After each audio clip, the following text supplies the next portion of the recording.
কিন্তু আমরা সুস্পষ্ট করে বলি, আমার নবীর বিরুদ্ধে যে হাত তুলবে, নবীর ইজ্জতের উপরে যে হাত তুলবে, মুসলমান তার হাত গুড়িয়ে ফেলা দরকার। আমার নবীর ইজ্জতের উপরে যে রক্ত চক্ষু তুলবে, ওর চোখটা উপড়ে ফেলা দরকার। আমার নবীর ইজ্জতের উপরে যদি আমার বাপ হামলা করে, আমার বাপের সাথে সম্পর্ক নাই, আমার সন্তান যদি আমার নবীর বিরুদ্ধে কথা বলে, সন্তানকে চিনি না, কোন নেতা যদি আমার নবীর বিরুদ্ধে কথা বলে, নেতার সাথে পরিচয় চলবে না।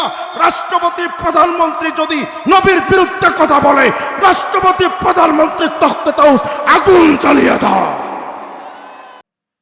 আগের যুগের নবীর উম্মতের তুলনায় আমাদের তো কোনো ইবাদতই নাই, তারপরও আল্লাহ পাক আমাদের জন্য এমন একজন নবী দিলেন, যেই নবী সমস্ত পশু পাখিদের সেরা, যেই নবী আসমানের চেয়েও সেরা, যেই নবী জমিনের চেয়েও সেরা, যেই নবী লৌহ কলম থেকেও সেরা, যেই নবী আরশে আজিম থেকেও সেরা, যেই নবী জিন জাতির সেরা, যেই নবী মানব কুলের সেরা, যেই নবী ফিরিস্তা কুলের সেরা, যেই নবী সমস্ত নবীদের সেরা, এমন একজন নবী আল্লাহ আমাদের দিলেন। বিভাগ কিন্তু আসে নাই ভাই, আমি কিন্তু লোক সুবিধা না, বুঝছেন?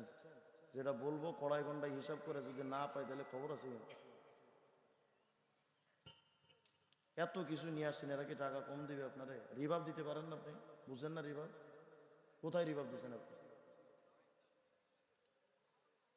প্রতিবন্ধী মাইক নিয়েছেন?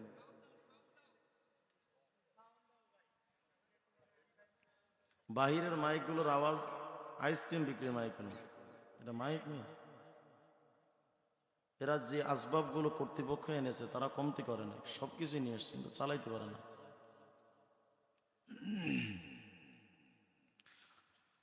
সমস্ত সৃষ্টির সেরা আমাদের নবী, এমন একজন নবী আল্লাহ পাক আমাদেরকে দিলেন। আস-সিরাজুল মুনির নামক কিতাবের মধ্যে 3 নম্বর খণ্ডের 15 নম্বর পৃষ্ঠার বর্ণনা।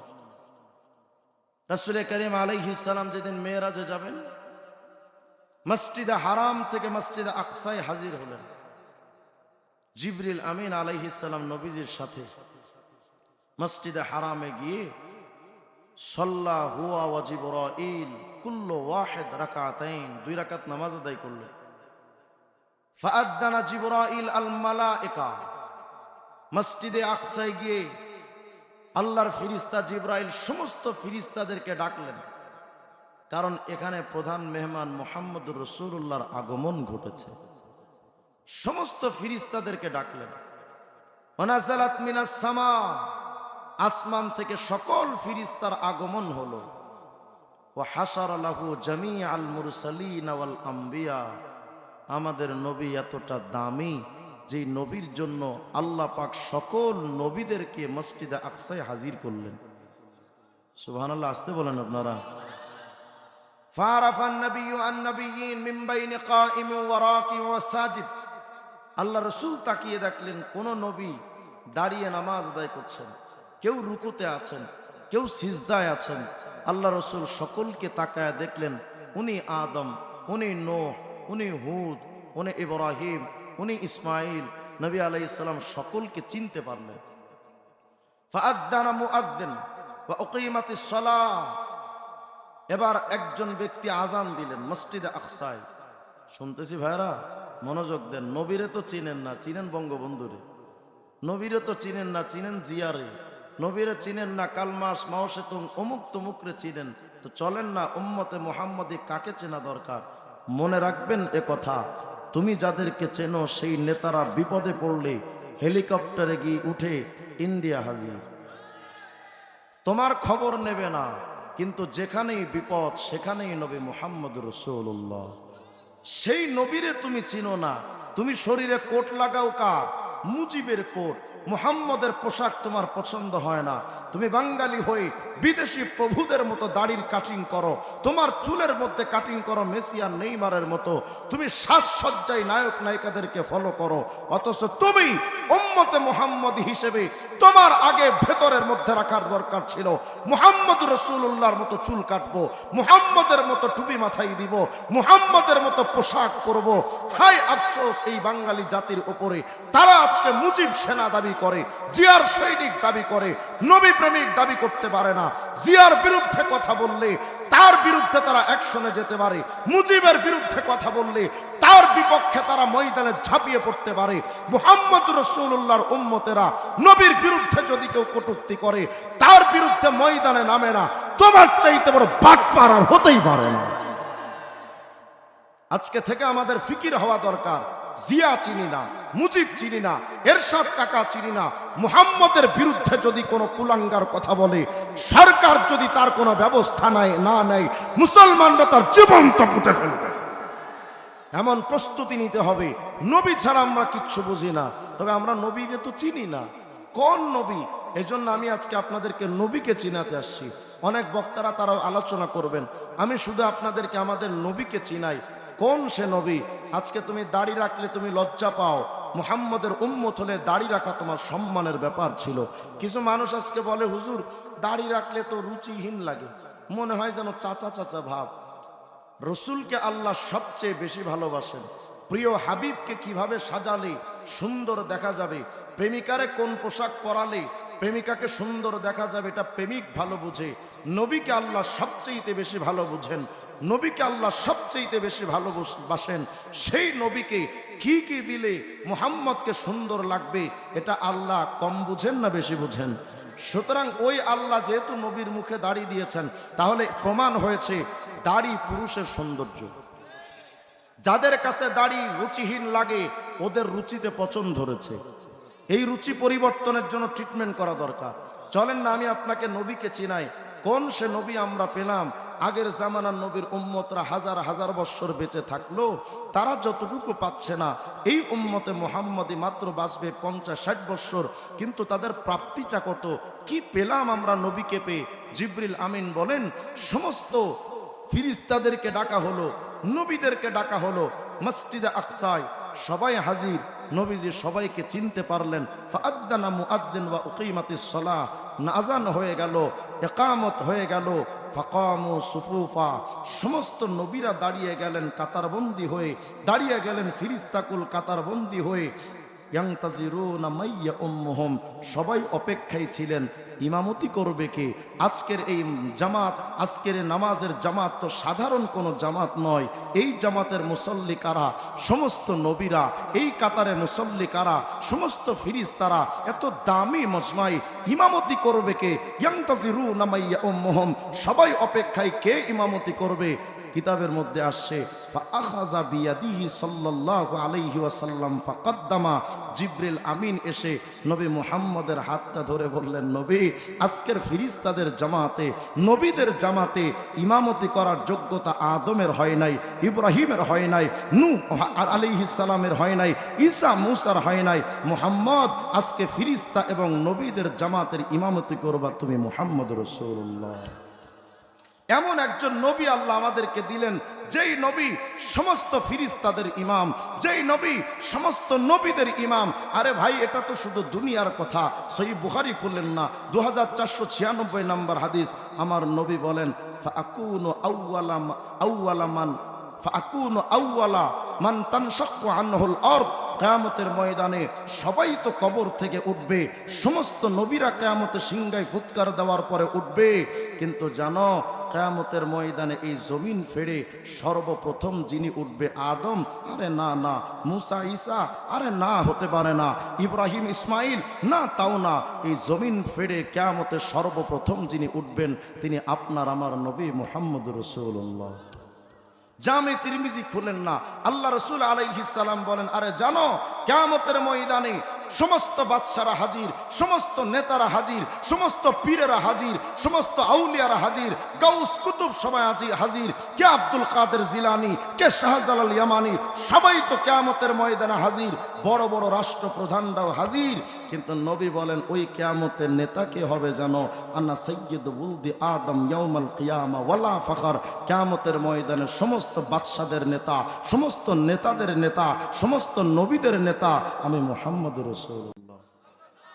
আল্লাহ রসুল বলেন ওয়া বিয়াদিলিয়া উল হাম, আমার ইয়াউমা ইদিন কিয়ামতের ময়দানে আমি মুহাম্মদ আরবির হাতে একটা প্রশংসার পতাকা থাকবে।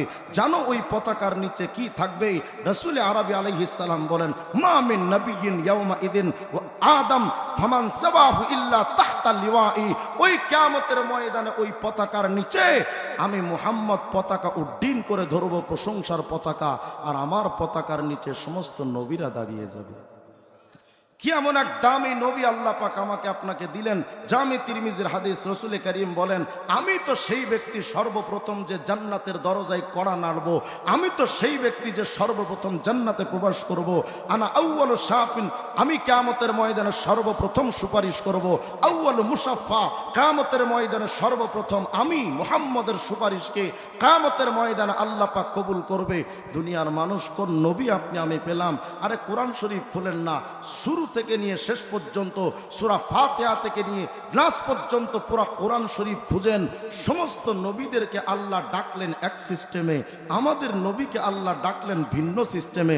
অন্য নবীদের সম্মান আল্লাহ দিলেন একভাবে, আমাদের নবীকে সম্মান দিলেন আল্লাহ পাক স্পেশাল ভাবে।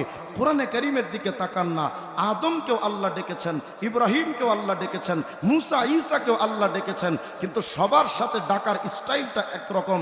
আল্লাহ কোথাও বললেন ইয়া আদম উসকুন আনতা ওয়া যাওজুকাল জান্নাহ, কোথাও ডাকলেন ইয়া নূহ ইহবিত বিসালামিন মিন্না ওয়া বারাকাতিন আলাইক, কোথাও ডাকলেন ইয়া ইব্রাহিম قد صدقت الرؤيا, কোথাও ডাকলেন ইয়া ইয়াহইয়া খুযিল কিতাবা বিকুওয়া, কোথাও ডাকলেন ইয়া জাকারিয়া ইন্না নুবাশশিরুকা বিগুলামিন ইসমুহু ইয়াহইয়া, কোথাও ডাকলেন ইয়া দাউদ ইন্না জাআলনাকা খলিফাতান ফিল আরদ ফাহকুম বাইনান নাস বিল হাক্কি ওয়ালা তাত্তাবিউল হাওয়া, কোথাও ডাকলেন ওয়ামা তিলকা বিয়ামিনিকা ইয়া মূসা, কোথাও ডাকলেন ইয়া ঈসা ইন্নী মুতাওয়াফফিকা ওয়া রাফিউকা ইলাইয়া।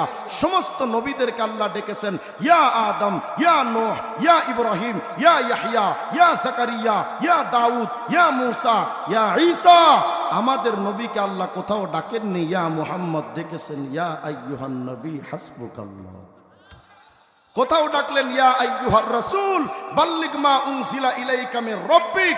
আল্লাহ পাক এক এক জায়গায় নবীকে ডাকলেন, কোথাও ডাকলেন ইয়াসিন ওয়াল কুরআনিল হাকিম, কোথাও ডাকলেন ইয়া আইয়ুহাল মুজাম্মিল কুমিল লাইলা ইল্লা কালিলা, কোথাও ডাকলেন ইয়া আইয়ুহাল মুদ্দাসসির কুম ফাআনদির। সকল জায়গায় আল্লাহ নবীর উপাধি ধরে ডেকেছেন, কোথাও ডাকেননি ইয়া মুহাম্মদ। আদমকে যেমন ডেকেছেন ইয়া আদম, ইব্রাহিমকে যেমন ডেকেছেন ইয়া ইব্রাহিম, কোথাও ডাকেননি ইয়া মুহাম্মদ। মুহাম্মদ শব্দটাই আল্লাহ কোরআন শরীফে কোথাও এভাবে ব্যবহার করেননি। হ্যাঁ, অনেক জায়গায় ব্যবহার করেছেন, কিন্তু অতি সম্মানের সাথে ওমা মুহাম্মাদুন ইল্লা রাসূল। সুবহানাল্লাহ বলেন না, মুহাম্মাদুর রাসূলুল্লাহ ওয়াল্লাযীনা মাহু আশিদ্দাউ আলাল কুফার। কোথাও ডাকলেন মা কানা মুহাম্মাদুন আবা আহাদিম মির রিজালিকুম ওয়ালাকিন রাসূলুল্লাহি ওয়া খাতামুন নবিয়্যিন। সকল জায়গায় আল্লাহ নবীকে এত সম্মানটা দিলেন। দুনিয়ার মানুষ পবিত্র কোরআন শরীফ খুলেন, বাবা আদম থেকে নিয়ে আজ পর্যন্ত যত নবী আসছেন সমস্ত নবীদেরকে আল্লাহ পাঠিয়েছেন নিজের কওম আর জাতির কাছে, নিজের গোত্রদের কাছে। আল্লাহ নূহের ব্যাপারে বলেন লাকাদ আরসালনা নূহান ইলা কওমিহি, নূহকে পাঠাইলাম তার নিজের গোত্রের দিকে। ইব্রাহিমের ব্যাপারে বলেন ওয়াতিলকা হুজ্জাতুনা আতাইনাহা ইব্রাহিম আলা কওমিহি, আল্লাহ ইব্রাহিমকে তার নিজের কওমের কাছে পাঠালেন। ওয়া ইলা আদিন আখাহুম হুদা, আদ জাতির কাছে হুদকে আল্লাহ পাক পাঠালেন নিজের কওমের কাছে। ওয়া আতাইনা মূসাল কিতাবা ওয়া জাআলনাহু হুদাল লিবানি ইসরাঈল, মূসাকে পাঠালেন বনি ইসরাইলের কাছে। আল্লাহ পাক বলেন দুনিয়ার মানুষ জানো ওয়ামা আরসালনা মির রাসূলিন ইল্লা বিলিসানি কওমিহি, আমি আল্লাহ সমস্ত নবীদেরকে পাঠালাম নিজের জাতির কাছে, নিজের গোত্রের কাছে, নিজের সম্প্রদায়ের কাছে। কিন্তু আমার মুহাম্মদের এরিয়াটা এত বিস্তৃত, সব নবীদের নিজের গোত্রের কাছে পাঠালাম, আর আমি মুহাম্মদকে পাঠিয়েছি ওমা আরসালনাকা ইল্লা কাফাতাল লিন্নাসি বাশীরা ওয়া নাযীরা। আমি আমার মুহাম্মদকে শুধু কুরাইশ গোত্রের জন্য পাঠাইনি, শুধু আরব আমিরাতের জন্য আমি আল্লাহ পাঠাইনি, আমার মুহাম্মদকে পাঠিয়েছি পুরা বিশ্বের মানুষের জন্য। কোরআন শরীফ খুলেন না, আপনি দেখেন আল্লাহ বলছেন আলহামদুলিল্লাহি রাব্বিল আলামিন, সমস্ত জগতের রব আমি আল্লাহ। আমরা তো মনে করি জগৎ মানে শুধু পৃথিবী। না না, এই পৃথিবীটা যত বড়, সূর্যটা আরো 13 লক্ষ গুণ বড়, সূর্যটা যত বড়, ইউআই স্কুটি তারকা আরো 500 কোটি গুণ বড়। এক একটা তারকা যেই গ্যালাক্সির মধ্যে থাকে, একটা গ্যালাক্সির মধ্যে শুধু তারার সংখ্যা 1 লক্ষ থেকে 2 লক্ষ কোটি। এত বিরাট বিরাট জগৎ আছে আল্লাহর। গ্যালাক্সি থাকে আবার গ্যালাক্সি গুচ্ছের মধ্যে অন্তত 15,000 কোটি গ্যালাক্সি নিয়ে এক গ্যালাক্সি গুচ্ছ তৈরি, 15,000 কোটি গ্যালাক্সি গুচ্ছ নিয়ে এক মহাগ্যালাক্সি তৈরি। এই মহাগ্যালাক্সি আবার বসবাস করে মহাশূন্যের ভেতরে, এই মহাশূন্য থাকে আবার প্রথম আসমানের ভেতরে। এমন 7টা জমিন আসমান আল্লাহর আছে, এমন 7টা জমিন আল্লাহর আছে, আরশ আছে, কুরসি আছে, লৌহ আছে, কলম আছে, কত জগৎ না আল্লাহর আছে, হিসাব দিতে গেলে লম্বা টাইমের দরকার। আল্লাহ পাক বলেন নবী আলহামদুলিল্লাহি রাব্বিল আলামিন, সমস্ত জগতের রব আমি আল্লাহ। আর মুহাম্মদ আমি আল্লাহ যেই যেই জগতের রব, ওমা আরসালনাকা ইল্লা রাহমাতাল লিল আলামিন, নবী যেই যেই জগতের রব আমি আল্লাহ, সেই সেই জগতের রহমত আপনি মুহাম্মদ রাসূলুল্লাহ। কোন নবী আপনি আমি পেলাম, এত দামি নবী যে আল্লাহ আপনাকে আমাকে দিলেন। মুসা আলাইহিস সালাম আল্লাহকে বলছেন আল্লাহ আমি আপনাকে রব্বি আরিনি আনজুর ইলাইক, আল্লাহ আপনি একটু সুযোগ দেন না, আমি আপনার একটু দেখতাম, দুনিয়াতে আপনাকে দেখলে নিজেকে ধন্য মনে করতাম, আল্লাহ আপনি আমাকে একটু দেখা দেন না।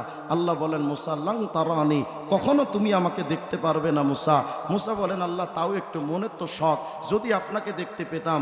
আল্লাহ পাক বলেন মুসা উনজুর ইলাল জাবাল, তুমি পাহাড়টার দিকে তাকাও, ফাইন ইস্তাকাররা মাকানা ফাসাউফা তারানি, যদি তুমি তাকায় দেখো পাহাড় নিজের জায়গায় স্থির আছে, অতি সত্বর তুমি আমাকে দেখতে পাবে।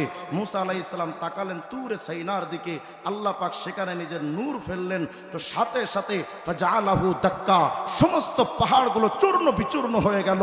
মুসা আলাইহিস সালাম ফাখররা মুসা সাইকা, মুসা বেহুশ হয়ে জমিনে পড়ে গেলেন, নূর দেখে সহ্য করতে পারলেন না।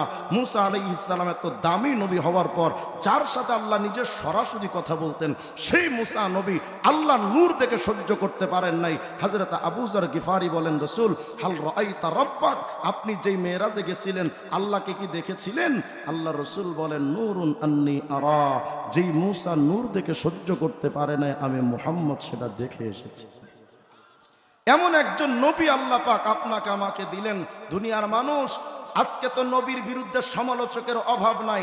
নাস্তিক আসাদ নূর আমার নবীর বিরুদ্ধে কথা কয়, মুফাসসিল আমার নবীর বিরুদ্ধে কথা কয়, তসলিমা নাসরিনের মতো আন্তর্জাতিক পতিতারা আমার নবীর বিরুদ্ধে কথা কয়, ফ্রান্সের ম্যাক্রোরা নবীর বিরুদ্ধে ব্যঙ্গচিত্র তৈরি করে। আল্লাহ পাক বলেন নবী আর টেনশন কইরেন না, ইন্না নাহনু নাযালনা যিকরা ওয়া ইন্না লাহু লাহাফিজুন, কোরআন নাজিল করেছি তো আমি আল্লাহ, হেফাজতের দায়িত্বও কিন্তু আমি আল্লাহর কাছে। নবী ওই কোরআন আমার কালামুল্লাহ, ওটার জিম্মাদার আমি, আপনি আমার রাসূলুল্লাহ, আপনার ইজ্জতের হেফাজতের জিম্মাদার আমি। নবী আমি আল্লাহ ঘোষণা দিলাম ওয়ারাফানা লাকা যিকরাক, নবী আপনার শান, আপনার মান, আপনার ইজ্জত, আপনার দাম আমি আল্লাহ অনেক অনেক অনেক অনেক উপরে উঠাবো। সুবহানাল্লাহ বলেন না? কোরআন হেফাজতের দায়িত্ব আমি আল্লাহর, কালামুল্লাহ হেফাজতের দায়িত্ব আমি আল্লাহর, রাসূলুল্লাহর ইজ্জতের হেফাজতের দায়িত্ব আমি আল্লাহর। হ্যাঁ, গোটা বিশ্ব যদি নবীর বিরুদ্ধে সমালোচনা করে আমার নবীর 1 পয়সার কোনো ক্ষতি হবে না, কিন্তু আমরা সুস্পষ্ট করে বলি আমার নবীর বিরুদ্ধে যে হাত তুলবে, নবীর ইজ্জতের উপরে যে হাত তুলবে, মুসলমান তার হাত গুড়িয়ে ফেলা দরকার। আমার নবীর ইজ্জতের উপরে যে রক্ত চক্ষু তুলবে ওর চোখটা উপড়ে ফেলা দরকার। আমার নবীর ইজ্জতের উপরে যদি আমার বাপ হামলা করে, আমার বাপের সাথে সম্পর্ক নাই, আমার সন্তান যদি আমার নবীর বিরুদ্ধে কথা বলে, সন্তানকে চিনি না, কোন নেতা যদি আমার নবীর বিরুদ্ধে কথা বলে, নেতার সাথে পরিচয় চলবে না। রাষ্ট্রপতি প্রধানমন্ত্রী যদি নবীর বিরুদ্ধে কথা বলে, রাষ্ট্রপতি প্রধানমন্ত্রীর তখতে তাউস আগুন জ্বালিয়ে দাও।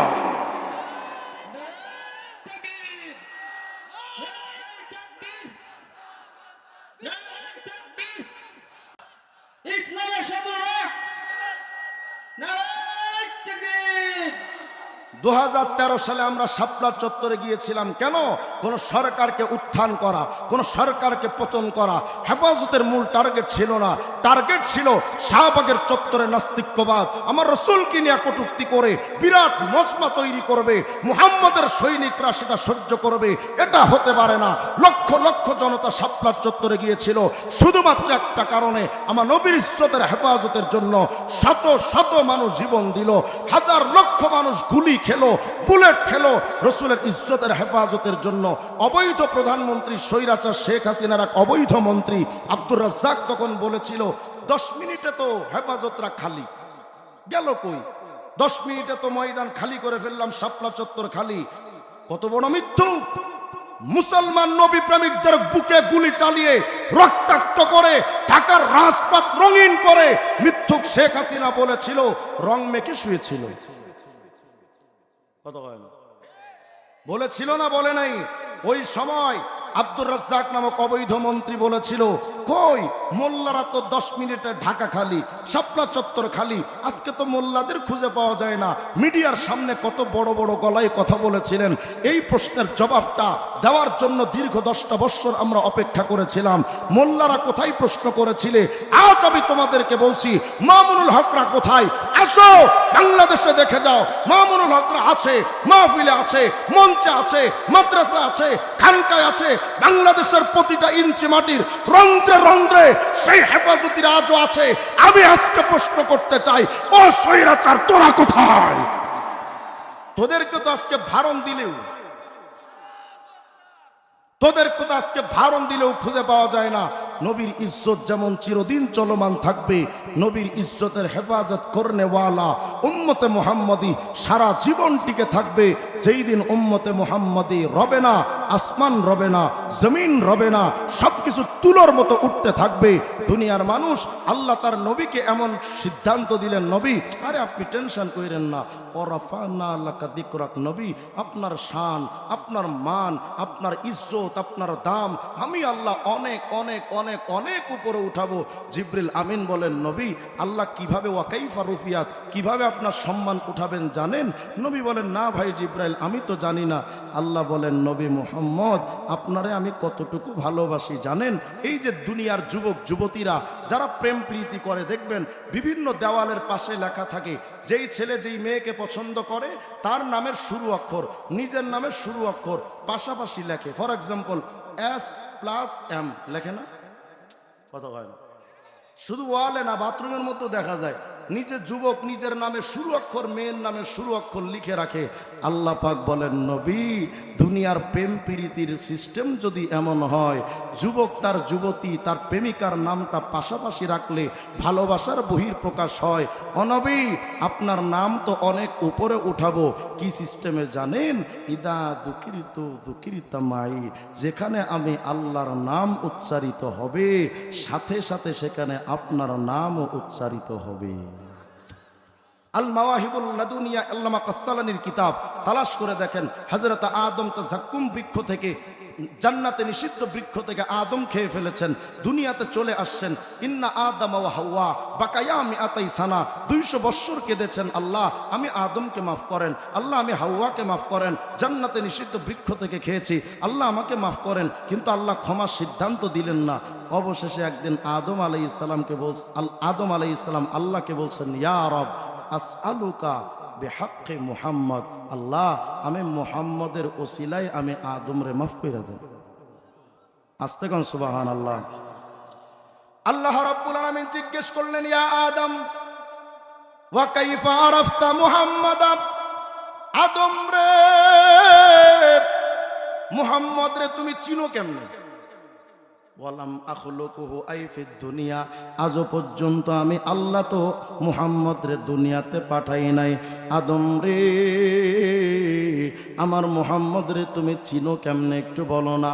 হযরত আদম বলেন রব্বুল আলামিন লাম্মা খলাকতানি বিয়াদিকা, যখন আপনি আপনার কুদরতি হাত দিয়ে আল্লাহ আপনি আমি আদম রে বানাইলেন ও রব্বুল আলামিন, ও নাফাখতা ফিয়া মির রূহিকা, যখন সম্মানের রূহটা আল্লাহ আপনি আমি আদমের মধ্যে যখন ফুঁকে দিলেন, যখন আমি আদম আমার রূহটা পেলাম, আমি হাঁটতে শিখলাম, ধরতে শিখলাম, বলতে শিখলাম, শুনতে শিখলাম, দেখতে শিখলাম।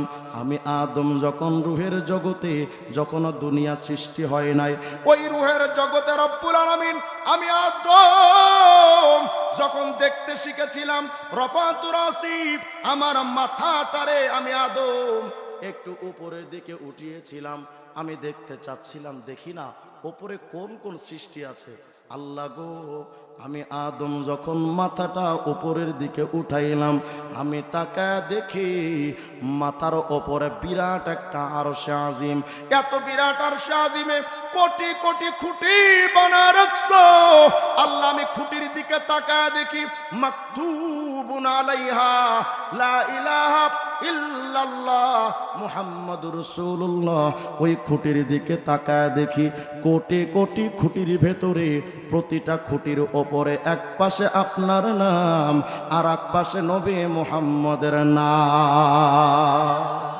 আল্লাহ বলেন, নবী ইদা দুকিরিতু দুকিরিতামাই, যেখানে আমি আল্লাহর নাম রবে সেখানে সাথে সাথে আপনি মুহাম্মদের নাম রবে। এমন একজন নবী আল্লাহ পাক আপনাকে আমাকে দিলেন, যেই নবীর নাম শুধু আরশে আজিমে নয়, দুনিয়াতে যখন আপনি আমি জন্মগ্রহণ করেছিলাম, এক কানে আজান আর এক কানে একামত দিয়েছে না দেয় নাই? আজান একামতের মধ্যে খোঁজ নিয়ে দেখেন দুইটা নাম আছে, শেখ হাসিনার নাম, খালেদার নাম, আল্লাহর নাম, কথা কয় না, মুহাম্মদের নাম, কথা কয় না। দুইটা নাম প্রথমে জন্মের শুরুতে আপনার আমার কানের মধ্যে দিয়া আল্লাহ পাক এইটা বুঝাইতে চান, বাচ্চারে দুনিয়ায় আগমনের সাথে তোমার দুইটা নাম তোমার কানে দিয়া দিলাম। এই দুইটা নামের কথা অনুযায়ী, তাদের নিয়ম অনুযায়ী দুনিয়াতে চইল, নইলে তোমার ভবিষ্যৎ জীবনটা বড় খারাপ হয়ে দাঁড়াবে। দুনিয়ার মানুষ কিতাব খোলেন, মুহাম্মদ আরবির নাম মুহাম্মদ, এই শব্দের মূল অর্থ হলো প্রশংসিত, কিন্তু কিতাবের মধ্যে লিখছে মুহাম্মদের শব্দের মধ্যে 4টা অক্ষর আছে। বলেন কয়টা? বিরক্ত হচ্ছেন নাকি আপনারা? মুহাম্মদের শব্দের মধ্যে 4টা অক্ষর, মিম, হা, মিম, দাল। এই 4টা অক্ষরের আবার আলাদা আলাদা অর্থ আছে। সুবহানাল্লাহ বলে না? কি অর্থ? মুহাম্মদের 4টা অক্ষরে প্রথম অক্ষর মিম, দ্বিতীয়টা হা, 3 নাম্বার আবার মিম, 4 নাম্বার দাল। কিতাবে লিখতেছেন মিম আল ওলা ইশারাতুন ইলাল মুলকিল আউয়াল, মুহাম্মদের প্রথম মিম মানে মুলকে আউয়াল ওয়া হুয়া দুনিয়া, সেই প্রথম মুলকে আউয়াল মানে দুনিয়া। দ্বিতীয় মিম মানে ইশারাতুন ইলাল মুলকি সানি ওয়া হুয়াল আখিরা, দ্বিতীয় মিম মানে মুলকে সানি তথা আখিরাত। মাঝখানের হা ইশারাতুন ইলার রহমা, হা মানে আল্লাহর রহমত। শেষের দাল ইশারাতুন ইলাদ দাওয়াম, দাল মানে সদা সর্বদা। মুহাম্মদের প্রথম মিম মানে দুনিয়া, দ্বিতীয় মিম মানে আখিরাত, হা মানে রহমত, দাল মানে সদা সর্বদা। আল্লাহ তার নবীর নামটা মুহাম্মদ দিয়া যেন বুঝাই, দুনিয়ার মানুষ শুনো, দুনিয়া থেকে আখিরাত পর্যন্ত সদা সর্বদা আমি আল্লাহর রহমত যদি পাইতে চাও, আমার মুহাম্মদ ছাড়া আর কোন মুহাম্মদের সুন্নাত ছাড়া কোনো বিকল্প রাস্তা না। ওই নবী সর্বত্র লাগে। জন্মের শুরুতে আজান একামতে নবী লাগে। এই বাচ্চাটা যখন একটু বড় হইল, মসজিদে গেল, ইমাম সাহেবের কণ্ঠে আল্লাহর সাথে নবীর নাম, মাদ্রাসায় যাবে আল্লাহর সাথে নবীর নাম শিক্ষকের মুখে। এই বাচ্চাটা মাহফিলে আসলো, দেখে রিজওয়ান রফিকের কণ্ঠে আল্লাহর সাথে নবীর নাম। এই বাচ্চাটা স্কুলে যাবে, ওখানে স্যারদের মুখেও আল্লাহর সাথে নবীর নাম। এই বাচ্চাটা যখন আস্তে ধীরে বড় হইল, অজু কইরা মসজিদে যাবে, অজু করার মধ্যে অজু করার পর যে দোয়াটা পড়বে, ওই দোয়ার মধ্যে খবর নিয়ে দেখেন আল্লাহর সাথে নবীর নাম। এই বাচ্চাটা যখন অজু কইরা মসজিদে ঢুকবে, 3টা দোয়া, প্রথম দোয়াতে আল্লাহর নাম, দ্বিতীয় দোয়াতে নবী মুহাম্মদের নাম। মসজিদে যখন বাচ্চা ঢুকলো, মুয়াজ্জিন আজান দিল, আজানে আল্লাহর সাথে নবীর নাম, ইকামত দিল, আল্লাহর সাথে নবীর নাম। আজান একামতের পর যখন মুয়াজ্জিনের আযান একামতের পর ইমাম যখন নামাজে দাঁড়া গেল, ইমামের পেছনে রাষ্ট্রপতিও দাঁড়ালো, এমপি মন্ত্রীও দাঁড়ালো, সমস্ত বড় শিল্পপতিও দাঁড়ালো। ইমাম সাহেব যখন নামাজ দাঁড়ালো, এই নামাজ ততক্ষণ শেষ হবে না যতক্ষণ আত্তাহিয়াতু পড়া হবে না। খবর নাও রে মুমিন, আত্তাহিয়াতুর মধ্যে আল্লাহর সাথে নবীর নাম আছে না নাই? নামাজ শেষ হয়ে গেল, তুমি দোয়া করো, দিন রাত 24 ঘন্টা সপ্তাহ মাস বছর দোয়া করো, তোমার দোয়াটা আকাশে বেঁধে থাকবে, দোয়াটা আল্লাহর আরশ পর্যন্ত যাবে না যতক্ষণ পর্যন্ত নবীর নামে দরুদ শরীফ পড়বা না। তার মানে তোমার অজুতেও আল্লাহর সাথে নবী, আজানে কামতে আল্লাহর সাথে নবী, নামাজের মধ্যেও আল্লাহর সাথে নবীর নাম, দুয়ার মধ্যেও আল্লাহর সাথে নবীর নাম। শুধু হুজুরদের কাজের মধ্যে আল্লাহর সাথে নবীর নাম নয়, সারা জীবন যেই নেতারা আকাম কুকাম করে আলেমদের বিরুদ্ধে, নবীর বিরুদ্ধে ষড়যন্ত্র করেছে, ওই নেতারা যখন ইলেকশন করে, নির্বাচনের আগে মানুষের দ্বারে দ্বারে গিয়ে ঘুরে আর কয় আল্লাহ রসুলের নামে একটা ভোট দিয়ে। তাহলে নেতাদের কণ্ঠেও আল্লাহর সাথে নবীর নাম আছে না নাই? দুনিয়ার যেখানে চলবা, বিয়ে শাদী করতে যাইবা, তো খুতবার মধ্যে যখন ইমাম খুতবা পড়বে, খুতবার শুরুতে আল্লাহর সাথে নবীর নাম, শুধু তাই নয়, দুনিয়ায় থেকে যখন আপনার বিদায়ের ঘন্টা বেজে গেল, আপনি মৃত্যু শয্যায় শায়িত, আরে মুমিন, মৃত্যুর সময় তোমারে আমারে যে কালেমার তালকিনটা দেবে, ওই কালেমার মধ্যে খবর নিয়ে দেখেন, প্রথম অংশে আল্লাহর নাম, দ্বিতীয় অংশে কালেমার মুহাম্মদুর রাসূলুল্লাহর নাম। বলেন না আছে না নাই? আপনার আমার মৃত্যু হয়ে গেল, গোসল হয়ে গেল, এবার জানাজায় দাঁড়ালো, 4টা তাকবীরে 3টা দোয়া পড়া লাগে। জানাজার, আপনার আমার মৃত্যুর জানাজার মধ্যে প্রথম নামে, প্রথম জিকিরে তো আল্লাহর নাম, দ্বিতীয় দোয়াতে নবী মুহাম্মদের নাম। তোমার আমার লাশটা কান্ধে কইরা যখন সবাই গোরস্থানে নিল, কবরে তোমার আমার লাশটা যখন নামাবে, বিসমিল্লাহি ওয়া আলা মিল্লাতি রাসূলিল্লাহ, আল্লাহর সাথে নবীর নাম, তোমার আমার লাশটা কবরে রেখা যখন সবাই একে একে বিদায়, ওই কবরে 3টা প্রশ্ন করবে। একটা প্রশ্নে তো আল্লাহর নাম, আর এক প্রশ্নে নবী মুহাম্মদের নাম। নবী তো সব জায়গায় লাগে, তো মাথায় নবী লাগে না, মুখে নবী লাগে না, গায়ে নবী লাগে না, তোমার সবখানে তো নবী ছাড়া বিকল্প রাস্তা নাই। ওই নবী ছাড়া তুমি খাও কেমনে? ওই নবীর সুন্নাত ছাড়া তুমি ঘুমাও কেমনে? ওই নবীর দাড়ি ছাড়া তুমি চলো কেমনে? ওই নবীর টুপি ছাড়া তুমি চলো কেমনে? ওই নবীর পোশাক ছাড়া তুমি অন্য পোশাক পরো কেমনে? হাইরে কপাল পোড়া, যদি প্রধানমন্ত্রী হাসিনার কাছে যাও আর মাথায় যদি জামাত ইসলামের দাড়ি পাল্লার প্রতীক থাকে, শেখ হাসিনা তোমার ঘরে জায়গা দেবে? কথা কয় না, দূর দূর করে তাড়ায় দিবে। খালেদার সামনে যদি দাঁড়াও, 16 বৎসরের স্বৈরাচার সরকারের নৌকার সিল নিয়ে যদি খালেদার সামনে দাঁড়াও, তোমার জায়গা দেবে? দূর দূর করে তাড়ায় দিবে। কেন? দুনিয়ার নেতারা নিজেদের প্রতীক ছাড়া অন্য প্রতীকে কাউরে দেখতে চাই না। তাহলে আমি তোমার কাছে প্রশ্ন করতে চাই, মদিনাওয়ালা বিশ্বের নেতা মুহাম্মদের সামনে দাড়ি টুপি জুব্বা পাগড়ি ছাড়া বলো কিয়ামতে কেমনে দাঁড়াইবা? নবীর সামনে তো দাঁড়াতে হবে, নবী ছাড়া তোমার আমার বিকল্প রাস্তা নাই। দুনিয়ার মানুষ আল্লাহ তার নবীকে এতটা মহব্বত করেন, জামে তিরমিজির মধ্যে হাদিস আসছে, এটা শুনলে তো খুশি হয়ে যাবেন। আল্লাহ তার নবীকে কতটুকু ভালোবাসে শোনেন। জালাসানা সুমিন আসহাবি রাসূলিল্লাহি সাল্লাল্লাহু আলাইহি ওয়াসাল্লাম ইয়ানতাজিরুনা, সাহাবায়ে কেরাম একদিন মসজিদে নববীতে বসে আছেন, অপেক্ষায় যে নবী আসবেন। তো নবীর অপেক্ষায় যখন বসে আছেন, তো সাহাবায়ে কেরাম দেখলেন অবসর একটু টাইম আছে, তো সাহাবায়ে কেরাম একে অপরের পর্যালোচনা করছেন। গলা নষ্ট হয়ে গেছে। সকল সাহাবীরা বসে আছেন, একজন সাহাবী দাঁড়ায় কয়, এই সাহাবী জানো আদম কত দামি নবী? এই যে ইকো দিছেন, ইকো দিতে বলছি আপনারে, কানসা গরম না করলে আপনি ভালোই করবেন না। আমি একবার বলছি ইকো বন্ধ করতে, কয়বার বলা লাগে তুমি?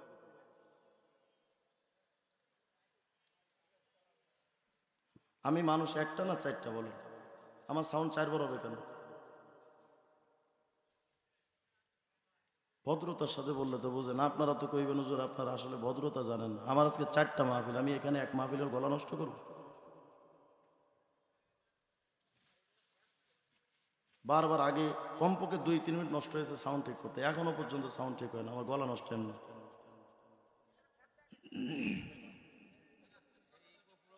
ব্যাস ব্যাস, আওয়াজ দিয়ে এখন আল্লাহু আকবার। আমি বলছি ওদেরকে রিভাব দিতে, রিভাব ওর বাপের জন্য শোনেই না। রিভাব জিনিসটা কি শোনেই না, মাইক নিয়ে আসছে চালাইতে।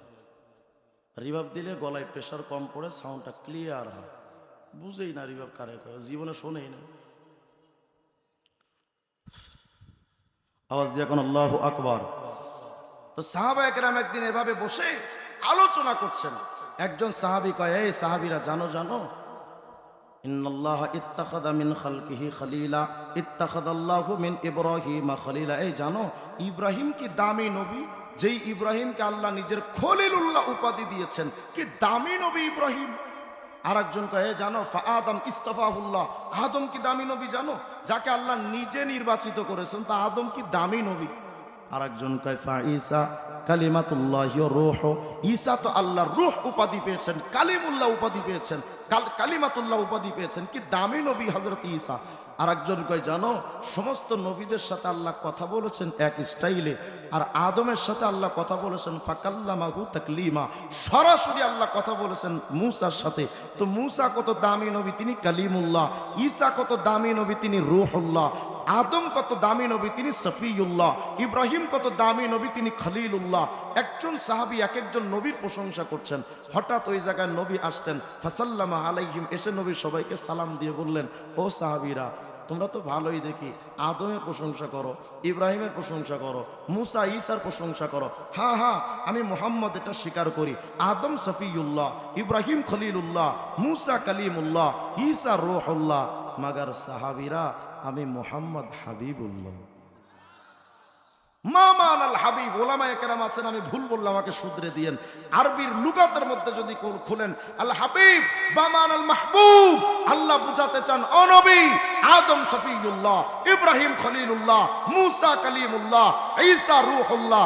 তবে নবী জানেন এই আদম সফিউল্লাহ হওয়ার পরও 200 বছর কেঁদেছেন আমারে খুশি করতে, ইব্রাহিম খলিলুল্লাহ হওয়ার পরও আমি আল্লাহরে খুশি করতে নিজের সন্তানকে জবাই করতে পর্যন্ত উদ্যত হয়েছেন। এই আদম ইব্রাহিম খলিলুল্লাহ হওয়ার পরও নমরুদের আগুনে ঝাঁপ দিয়েছেন, মূসা কালিমুল্লাহ হওয়ার পরও নীল দরিয়ায় ঝাঁপ দিয়েছেন আমি আল্লাহরে খুশি করতে। ঈসা কালিমুল্লাহ কালিমাতুল্লাহ হওয়ার পরও, রূহুল্লাহ হওয়ার পরও নিজের জীবনকে কওমের কাছে উৎসর্গ করতে প্রস্তুতি ছিলেন যেন আল্লাহরে পাওয়া যায়। ও নবী কালিমুল্লাহ বলেন, রূহুল্লাহ বলেন, খলিলুল্লাহ বলেন, সফিউল্লাহ বলেন, নবী সবাই তো আমি আল্লাহরে খুশি করতে পাগল। আর আমি আল্লাহ ঘোষণা দিচ্ছি ওয়ালা সাউফা ইউতিকা রাব্বুকা ফাতারদা, নবী আমি আল্লাহ আপনারে খুশি করতে চাই। কি এক দামি নবী আপনি আমি পেলাম, কিন্তু হায় আফসোস ওই নবীকে আপনি আমি চিনলাম না। আরো আশ্চর্য হয়ে যাবেন আর একটা খবর, আল্লাহ পাক বলেন ইউসাব্বিহু লিল্লাহি মা ফিস সামাওয়াতি ওয়া মা ফিল আরদ, সমস্ত সৃষ্টিকুল তাসবিহ পড়ে কার? কথা বলেন, বলেন আওয়াজ দিয়ে কার? সমস্ত সৃষ্টিকুল আল্লাহর তাসবিহ পড়ে, সমস্ত সৃষ্টিকুল আল্লাহর জিকির করে। আর আল্লাহ কার জিকির করে জানেন? আল্লাহ বলেন নবী ইন্নাল্লাহা ওয়া মালাইকাতাহু ইউসাল্লুনা আলান নবী, ও নবী সমস্ত সৃষ্টিকুল তো আমি আল্লাহর জিকির করে, আর আমি আল্লাহ ফেরেশতাদেরকে নিয়ে আপনার নামে সালাতের জিকির করি। কি এক দামি নবী আপনি আমি পেলাম। দেখেন কোরআন শরীফে আল্লাহ কি বলছেন, ফাযকুরুনি আযকুরুকুম ওয়াশকুরুলি ওয়ালা তাকফুরুন। আল্লাহ বলেন দুনিয়ার মানুষ আমি আল্লাহর জিকির করো, আপনি যদি আল্লাহর জিকির করেন একবার, রিটার্ন ব্যাক আল্লাহ আপনার জিকির করবেন একবার।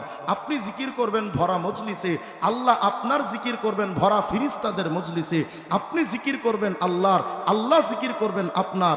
আপনি জিকির যদি করেন আল্লাহর একবার, আল্লাহ আপনার নামে জিকির করবেন একবার।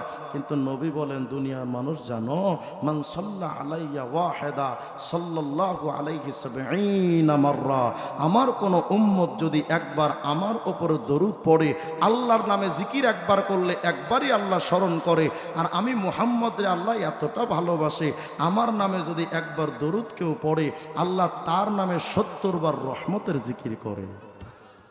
কি এক দামি নবী আপনি আমি পেলাম। হায় আফসোস, আজকে সেই নবীকে আপনি আমি চিনলাম না। দুনিয়ার মানুষ, তুমি যেই নেতাদেরকে মানো, ওই নেতারা বিপদকালে তোমার পাশে কেউ থাকবে না। তুমি যদি মারাত্মক কোনো অপরাধ করো, তোমার নেতা কেউ চিনবে না। এটা কেউ না বুঝলে টাকলা মুরাদ ভালো করেই জানে। কথা কয় না? এত দামি দামি পদ ছিল, কিন্তু মাহিয়া আপার সাথে যখন আকাম কুকাম ফাঁস হয়ে গেছে, তখন শেখ হাসিনাও চেনে না, এমপি মন্ত্রী কেউ চেনে না। তার মানে কেউ অপরাধ করলে বিপদকালে তার কেউ থাকে না। নবী বলেন, শাফাআতি লি আহলিল কাবাইর মিন উম্মতি, কিয়ামতের ময়দানে আমার অপরাধী গুনাহগার উম্মতের জন্যই আমি নবীর সুপারিশে দাঁড়ায় যাব। সুবুলুস সালাম নামক কিতাবের মধ্যে আসছে, আম্মা জান আয়েশা সিদ্দিকা বলেন, কুনতু দাতা লাইলাতিন আতলুবুন নাবিয়্যা, একদিন গভীর রজনীতে আমার নবী আমার পাশে ঘুমন্ত ছিলেন। আমি ঘুম থেকে জায়গা দেখি আমার পাশে আমার নবী নাই। কই গেলেন নবী? এই গভীর রাত্রে আমি নবীরে খুঁজতে লাগলাম, একবার এদিকে যাই একবার ওদিক যাই, কোথাও নবীরে পাইলাম না। আমি আয়েশা খুঁজতে খুঁজতে আমার নবীকে ফাওয়াজাতুহু বিল বাকি, আমি আমার নবীরে খুঁজতে লাগলাম। খুঁজতে খুঁজতে আমি গিয়া দেখি জান্নাতুল বাকির কবরস্থানে আমার নবী দাঁড়ায়া কাইমান ইয়াকুল ইয়া রাব উম্মতি ওয়া সাজিদান ইয়াকুল ইয়া রাব উম্মতি। এই গভীর রাত্রে মায়ার নবী ঘুম থেকে উঠে জান্নাতুল বাকির কবরস্থানে যায়া যেন আল্লাহকে বলছে, আল্লাহ এই গভীর রাত্রে তো আমার চোখে ঘুম আসে না, আল্লাহ আমি তো সহ্য করতে পারি না, আল্লাহ আপনি আমাকে একটু বলেন না আমার গুনাহগার উম্মতের বেলা আপনার কি ফায়সালা, আল্লাহ আমার উম্মতরে আপনি কি করবেন, আল্লাহ আমার উম্মতের কি হবে।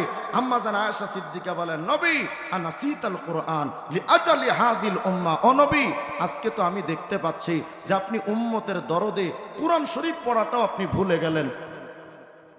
এই কি কথা বলেন না, বসেন বসেন, আওয়াজ করলে আমার দৃষ্টি নষ্ট।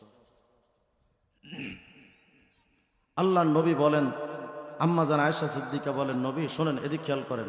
আল্লাহ পাকের নবী বলেন, আয়েশা আজকে তো তুমি বলো উম্মতের দরদে আমি নাকি কোরআন শরীফ পড়া ভুলে গেছি।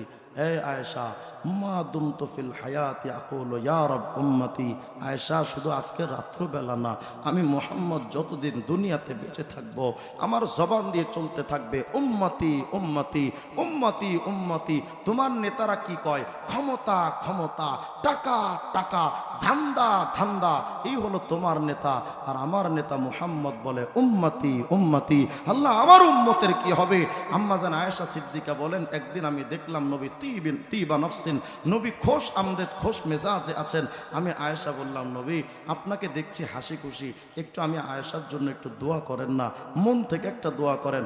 নবী বলেন, আল্লাহ আমার আয়েশার আগের গুনাহ, পরের গুনাহ, প্রকাশ্যের গুনাহ, অপ্রকাশ্যের গুনাহ, আল্লাহ আমার আয়েশার জিন্দেগির সব গুনাহ মাফ কইরা দেন। আয়েশা সিদ্দিকা বলেন, নবীর দোয়াটা পেয়ে তো আমি এতটাই খুশি, হাসতে হাসতে আমি নবীর উরুর উপরে পড়ে গেলাম, আমার মাথা পড়ে গেল নবীর রানের উপরে, এতটা খুশি হইলাম আমি দোয়াটা পেয়ে। নবী বলেন, আয়েশা এই একদিনের দোয়া পাইয়া তুমি এতটা খুশি, শোনো রে আয়েশা, তোমার জন্য যেই দোয়াটা আমি এখন করেছি, এই দোয়াটা 5 ওয়াক্ত নামাজের পরে আমার সব উম্মতের জন্য আমি করি। আল্লাহর নবী বলেন, আয়েশা যতদিন দুনিয়াতে থাকবো আমার জবান দিয়ে চলতে থাকবে উম্মতি উম্মতি। এমনকি আয়েশা জানো, ফাইদা দাখালতু ফিল কবরি আকুলু ইয়া রাব উম্মতি, যেই দিন আমি কবরের মধ্যে ঢুকবো আমার জবান দিয়ে চলতে থাকবে উম্মতি উম্মতি। শাহ ওলিউল্লাহ মুহাদ্দিস দেহলভী তার কিতাবের মধ্যে লিখেছেন রাহিমাহুল্লাহ, তার কিতাবের মধ্যে লিখেছেন, যদিও আমি কথাটার সনদ এখনো পাইনি, কিন্তু তিনি একজন বিশ্বস্ত মানুষ ছিলেন মুহাদ্দিস হাদিসের জগতে। শাহ ওলিউল্লাহ মুহাদ্দিস দেহলভী রাহিমাহুল্লাহ লিখেছেন, মিয়া যেই দিন নবীজি ইন্তেকাল করেন, কি এক আজীব নুক্তা, আল্লাহর নবী যেই দিন ইন্তেকাল করেন, তো নবীর দেহ মোবারকটা নিয়ে সাহাবীরা কবরে নামাতে যারা নেমেছিলেন, একে একে কবরে নামায়া সকল সাহাবীরা তো উপরে উঠে আসছেন, কিন্তু সর্বশেষ যেই সাহাবী কবর থেকে উঠবেন, ওই সাহাবী মনে মনে ভাবতেছেন, আরে এই রহমতুল্লিল আলামিনের চেহারা তো আজকের পরে আর কোনোদিন দেখার ভাগ্য নসিব হবে না। আরে সাহাবায়ে কেরামের অশান্ত যদি মন থাকতো, নবীর কাছে গিয়া নবীর চেহারা দেখলে মনটা প্রশান্ত হয়ে যেত। আজকে তো রহমতুল্লিল আলামিনের দুনিয়া থেকে বিদায়, কিন্তু নবীর চেহারা তো আজকের পরে আর দেখতে পারবো না, তো দেখা লই না, শেষবারের মতো নবীর চেহারার দিকে একটু তাকায় লই না। ওই সাহাবী বলেন, আমি আমার নবীর চেহারার দিকে যখন তাকালাম, আমি তাকায় দেখি নবীজির ঠোঁট মোবারক এমন নড়াচড়া করতেছে। আমি আমার মায়ার নবীর ঠোঁটের সাথে আমি আমার কানটা যখন লাগালাম, আমি শুনি মায়ার নবী ফিসফিস আওয়াজ দিয়ে বলতেছেন, আল্লাহুম্মা উম্মতি, আল্লাহ আমার উম্মতের কি হবে, আল্লাহ আমার উম্মতের কি হবে, উম্মত তো রেখে যাচ্ছি, এই উম্মতের ফয়সালা কি হবে। ওমরে ফারুক একদিন বলেন, নবী ফাকাইফা তাসনাউ ইদা মিত্তা, যখন আপনি কবরে শুয়ে থাকবেন, ইন্তেকালের পরে আপনি কি করবেন? নবী বলেন, ওমর ফালা আযালু আকুলু ইয়া রাব উম্মতি উম্মতি, ওমর আমি কবরে যতদিন থাকবো আমার জবান দিয়ে চলতে থাকবে উম্মতি উম্মতি। ওমর আমি যতদিন কবরে থাকবো আমার জবান দিয়ে চলতে থাকবে উম্মতি উম্মতি। এমনকি ওমর সিংগায় ফুৎকার দ্বিতীয়বার দেওয়ার পরও আমার জবানে চলতে থাকবে উম্মতি উম্মতি। হযরত ঈসা ইবনে মারইয়াম বলেন, জানো ওই কিয়ামতের ময়দানটা এতটা ভয়ঙ্কর, কিয়ামতের ময়দানে আমি নবী ঈসা আল ইয়াউমা লা আসআলুহু ইল্লা নাফসি, শুধু নিজের ব্যাপারে আল্লাহর কাছে চাইব, আল্লাহ আমারে মাফ করেন, আমি ঈসারে মাফ করেন, আল্লাহ আমি ঈসারে মাফ করেন। কিয়ামতের ময়দানে শুধু আমার জবান দিয়ে চলতে থাকবে, আল্লাহ আমি ঈসারে মাফ করেন। আল ইয়াউমা লা আসআলুহু মারইয়াম আল্লাতী ওয়ালাদাতনি, কিয়ামতের ময়দানে আমি ঈসা আমার মা মারইয়ামের ব্যাপারেও বলবো না, আল্লাহ আমার মারে বাঁচান, আমি শুধু বলতে থাকবো, আল্লাহ আমি ঈসারে বাঁচান। ওই ময়দানটা এত ভয়ঙ্কর, সমস্ত ওলিরা নফসি নফসি, সমস্ত বাদশারা নফসি নফসি, সমস্ত পীরেরা নফসি নফসি, সমস্ত গাউস কুতুবরা নফসি নফসি, সমস্ত নবীরা নফসি নফসি। মুহাম্মদ আরবি বলেন, জানো আল মুস্তাদরাক আলা সহিহাইন লিল হাকিম 228 নম্বর হাদিস, নবী বলেন, এই সাহাবীরা শোনো, লিল আম্বিয়া ইমানাবিরুম মিন যাহাব, কিয়ামতের ময়দানে সমস্ত নবীদের বসার জন্য কিছু সম্মানের চেয়ার থাকবে, স্বর্ণের চেয়ার। কিয়ামতে বসার জন্য নবীদের জন্য আল্লাহ এরকম স্বর্ণের কিছু চেয়ার দিবেন। আল্লাহর নবী বলেন, ফায়াজলিসুনা আলাইহা, ওই চেয়ারের মধ্যে তো সমস্ত নবীরা বসে যাবে। এই যে দেখেন কাতারে কাতারে কত মানুষ চেয়ারে বসা। মুহাম্মদ আরবি বলেন, কিয়ামতের ময়দানে সমস্ত নবীরা এমন কাতারে কাতারে চেয়ারের মধ্যে সম্মানের চেয়ারে বসে যাবে, কিন্তু আমার চেয়ারের অবস্থা কি হবে জানো? ওয়ায়াবকা মিম্বারি লা আজলিসু আলাইহি, আমি আমার ওই চেয়ারের মধ্যে বসবো না, আমি আমার আল্লাহর সামনে কাইমুম বাইনা ইয়াদাই রব আকুলু ইয়া রব উম্মতি ইয়া রব উম্মতি, আমি ওই চেয়ারের মধ্যে বসবো না। সকল নবীরা তো চেয়ারে বসে যাবে, শুধু আমি মুহাম্মদের চেয়ারটা খালি থাকবে। আমি আল্লাহর সামনে দাঁড়িয়ে আল্লাহকে বলতে থাকবো, আল্লাহ আমি ওই সম্মানের চেয়ার চাই না, আল্লাহ আমার কোনো সম্মানের চেয়ার দরকার নাই, আল্লাহ আজকে কিয়ামতে আমি শুধু আপনার কাছে চাই, আমার গুনাহগার উম্মতরে কি করবা, আল্লাহ আমার গুনাহগার উম্মতরে কি করবা। আমি আমার আল্লাহর সামনে দাঁড়িয়ে ডাকতেই থাকবো ডাকতেই থাকবো। আল্লাহ অবশেষে বলবেন, হাবিবুল্লাহ, তুমি না আমার হাবিবুল্লাহ মুহাম্মদ, তুমি কও না তোমার উম্মতের সাথে কি ফায়সালা করলে তুমি খুশি হইবা মুহাম্মদ, তুমি আমারে কও না। মুহাম্মদ রাসূলুল্লাহ বলেন, আল্লাহ আমার উম্মতের এই সূর্যের তাপে দাঁড়াইতে বড্ড কষ্ট হয়, আমার গুনাহগার উম্মতের তামার মাটিতে দাঁড়াতে পায়ের মধ্যে কষ্ট হয়, আল্লাহ আমার উম্মতের এই দীর্ঘ সময় হাসরে দাঁড়াইতে বড্ড কষ্ট হবে। ও আল্লাহ, আমি মুহাম্মদ তোমার কাছে আবেদন করতে চাই, আল্লাহুম্মা আজ্জিল হিসাবাহুম, আল্লাহ আমার উম্মতের বিচারটাকে সবার আগে করেন, আল্লাহ আমার গুনাহগার উম্মত বড় দুর্বল, আমার উম্মতের বিচারটা আগে করেন। কিন্তু আপনার আমার বিচার করলে তো নিশ্চিত কনফার্ম জাহান্নাম ছাড়া কোনো উপায় নাই। নবী বলেন, উম্মত রে টেনশন করিস না, ফামিনহুম মাইয়াদখুলুল জান্নাতা বিরহমাতিল্লাহ, প্রথম চান্সে আমার উম্মতের বিরাট একটা অংশ বিনা হিসেবে জান্নাতে চলে যাবে।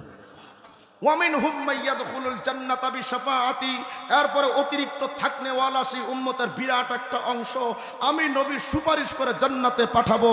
হ্যাঁ, এরপরে বিরাট একটা অংশ থেকে যাবে যারা জাহান্নামে চলে যাবে, জাহান্নামে জ্বলতে থাকবে। আমি নবী কি করব জানো? ফালা আযালু আশফা, আমি সুপারিশ করতেই থাকবো, করতেই থাকবো, হাত্তা ওতিয়া সিকাকাম বিরজালিন কদ বুইসা বিহিম ইলান নার। অবশেষে আল্লাহ কি করবেন জানেন? এদিক তাকান। আল্লাহ পাক এমন ভাবে আমার কাছে একটা চিরকুট দিবেন, একটা কাগজ দিবেন, বলবেন মুহাম্মদ এই যে কাগজটা লও না, এই কাগজটা নিয়া একটু মিজানের, একটু জাহান্নামের দারোয়ান মালিকের কাছে যাও না।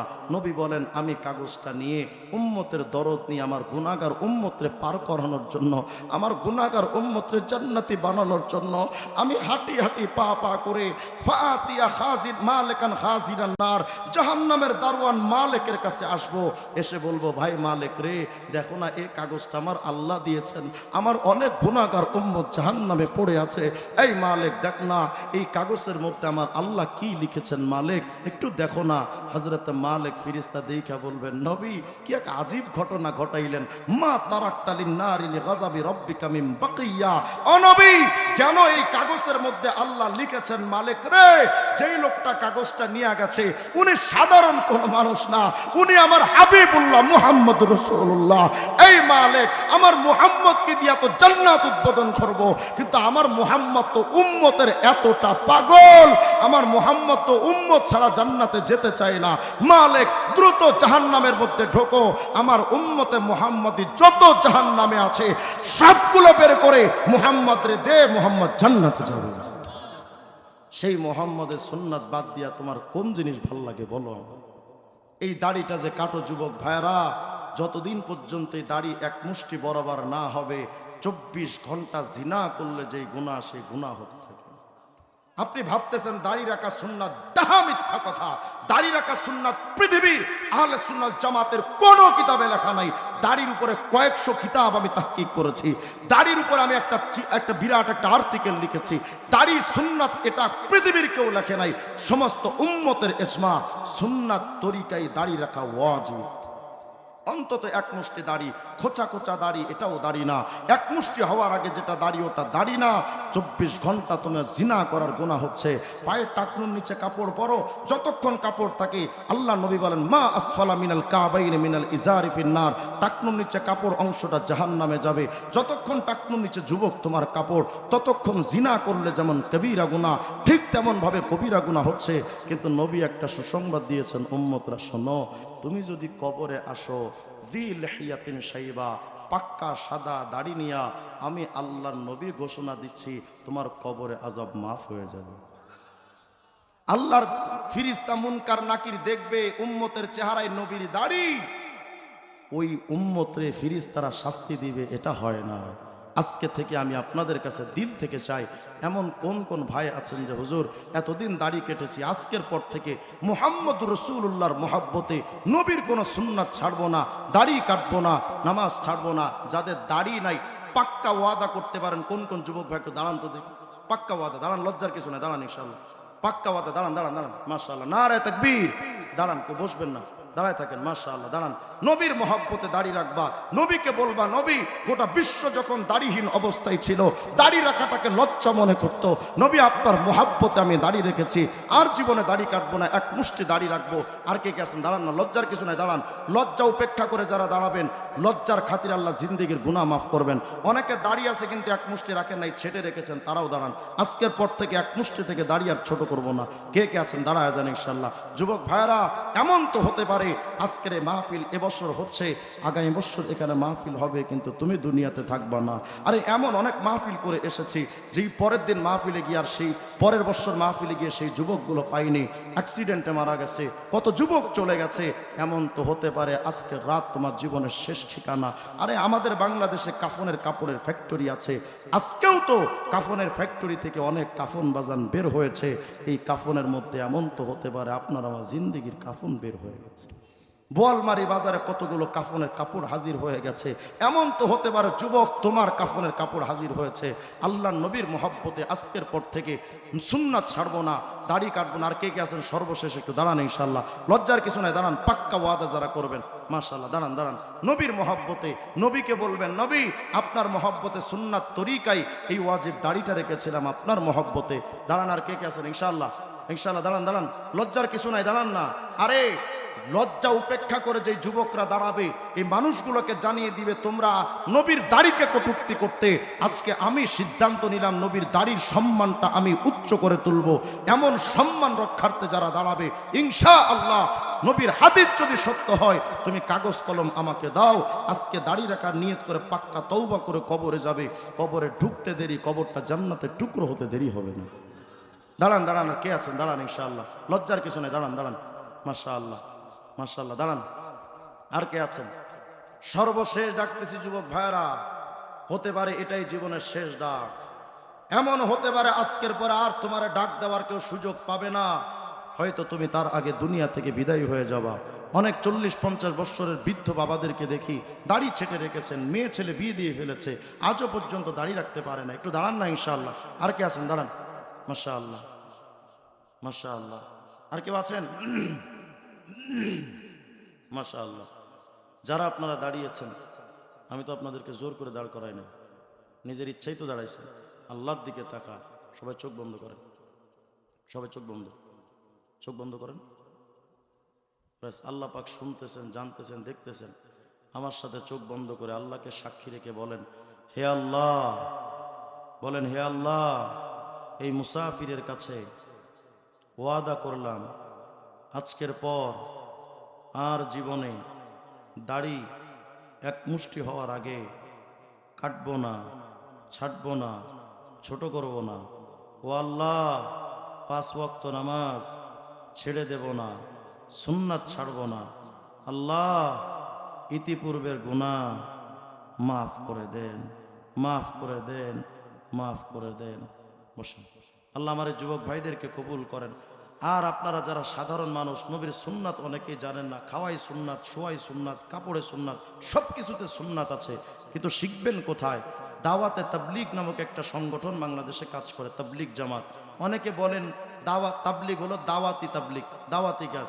আমি তাবলিগ জামাতকে শুধু দাওয়াতি কাজ মনে করি না। তাবলিগ জামাত বয়স্ক মানুষদের জন্য একটা ভ্রাম্যমান মাদ্রাসা। এখানে কালেমা শিখিয়ে দেয়, সূরা ফাতিহা শিখিয়ে দেয়, 4টা সূরা শিখিয়ে দেয়, খাওয়ার সুন্নাত শেখায়, শোয়ার সুন্নাত শেখায়, ওযু গোসলের সুন্নাত শেখায়। যাবো তো ইনশাআল্লাহ? নবীর সুন্নাত শিখতে দাওয়াতে তাবলিগে যাব ইনশাআল্লাহ। তবে আবার আলেমদের সাথে গিয়েন, অন্যদিকে আবার দৌড়ায়েন না। আলেমরা যেদিকে আমরা সেদিকে ইনশাআল্লাহ। আল্লাহ আমার ভাইদেরকে তৌফিক দান করেন, আজকের মজমাকে কবুল করেন। মিজানুর রহমান ফরিদি ভাই আছেন, রফিকুল ইসলাম মাদানী ভাই আছেন, আলোচনা করবেন। আপনারা আখেরি মোনাজাত করে তারপরে সবাই বাড়িতে যাবেন ইনশাআল্লাহ। আল্লাহ তাআলা আজকের এই মজমার আয়োজক যারা, তাদেরকে কবুল করেন।